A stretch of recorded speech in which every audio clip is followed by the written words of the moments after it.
Boy Meets Girl on Manx Radio and waiting for a star to fall. It's that Saturday night between Christmas and New Year where no one's quite sure whether it's a Saturday, a Sunday, a Monday or a Friday.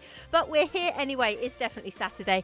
And joined in the studio this evening by our guest tonight, Neal Clague. Now, Neal is no stranger to the Manx Radio studios, and we're going to be talking about that a bit later on the show.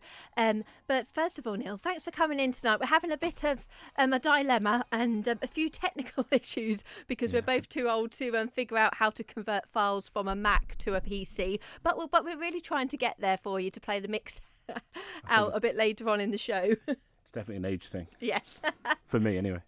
Well, yes, because I'd like to say I'm not quite as old as you. I'm, a good 10 years younger. You haven't asked me how old I am yet. Well, you've told me. Oh, okay. Yes. Forgiven. We won't mention it on air, though, don't worry. Nope. So, Neal, thanks for joining us tonight. So you've been a DJ on the island for many years. So just tell us, a bit about yourself.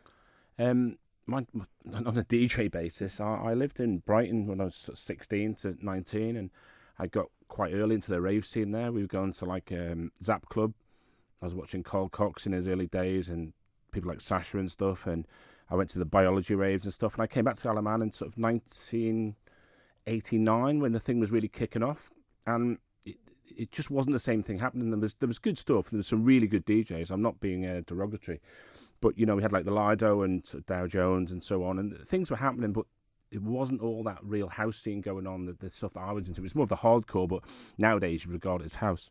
So I just ended up in Little Caesars one night. I brought a few tunes in on record that I bought 3 Beat in Liverpool, and I gave them to Peter Dunn, who's like my, how can I put it, he's my DJ guardian angel. Your idol? I wouldn't go that far, but he's. I use the phrase DJ guardian angel, and he played some of the records, and the next week I bought some more. He played a few more. Then the week after, he says, well, listen, I don't want to be taking all the credit for this, to his credit. And he said, why don't you play them? And I'd never been on the turntable in my life, well, other than my dad's gramophone, which my dad won't thank me for.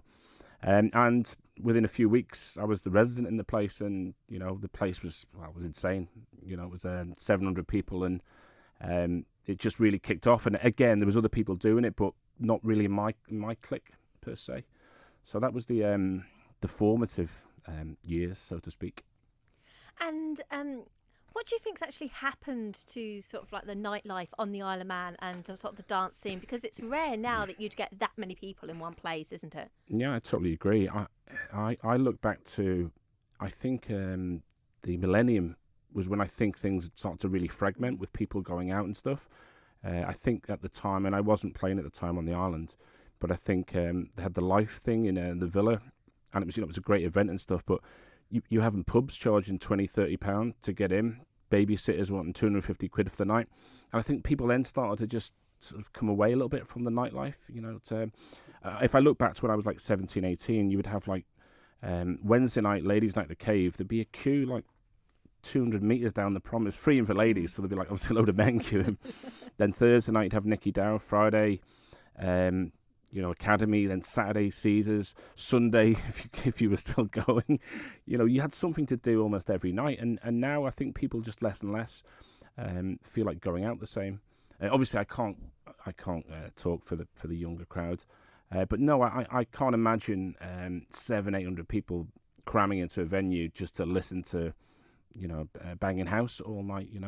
But correct me if I'm wrong. Obviously, I don't get out too much nowadays, so.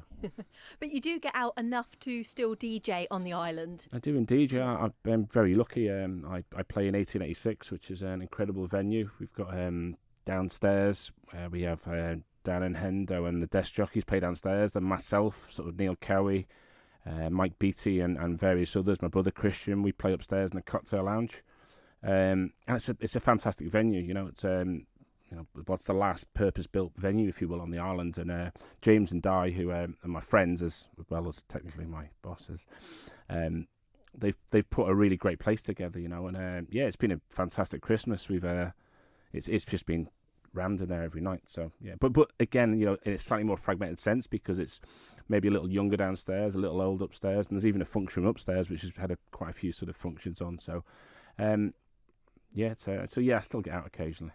But this is probably the thing, isn't it? If you want to be successful on the night scene here on the island, you have to be able to cater for all ages and all interests. So by having different floors and different themes or different decades on each floor, enables you to be able to get everybody into your business. I think so, yeah. I mean, like I say, if you get in a taxi nowadays, they're always moaning that no one's out. But, there's still plenty of people going out, and there's still loads of great venues putting stuff on. There's loads of fantastic DJs on the island. There really is. There's probably too many DJs for the amount of venues that can sort of, put them on over a weekend. And Jess, actually, I was talking to someone about this the other day, that the Isle of Man is a very creative place. So obviously you're saying that about DJs. We were talking about sort of local musicians and actors on the island, and the standard of the acting talent is really high compared to, somewhere of the same demographic in the UK. But do we just are we too good? Have we got too good people on the island, and no one's actually spotted any of us? I don't know. I think there's quite a few people who've gone on to be really successful. If you look at Sam Barks, obviously you see the actors. There's Frank McGee, who's anything nowadays, isn't he? Game of Thrones. He's on this new thing, The Witcher. He's on all sorts. I don't know what it is. Maybe it's the Celtic Viking mix. Maybe it's the fact we're just that little melting pot. And you're right. If you compared it to, say, a similar town size in the UK, something like Bury or, I don't know, something of that ilk, there probably wouldn't be the same sort of talent pool. But I think that the close proximity, it helps drive people on, because you see people around you being good. Yes. And that sort of drives you a bit further to try and step up a little bit. Okay, well, we'll be talking to you in a few moments' time as well to basically get some more information of the first ever dance show on Manx Radio back in 1991. Indeed. So we'll be chatting about that very shortly. But coming up next, we've got our first 90s trio for this evening. New pension legislation announced in the Manx budget enables pensions with values up to £142,000 to be potentially cashed in. But just because you can does not mean that you should. Talk to Blackford Financial Services to find out more about your specific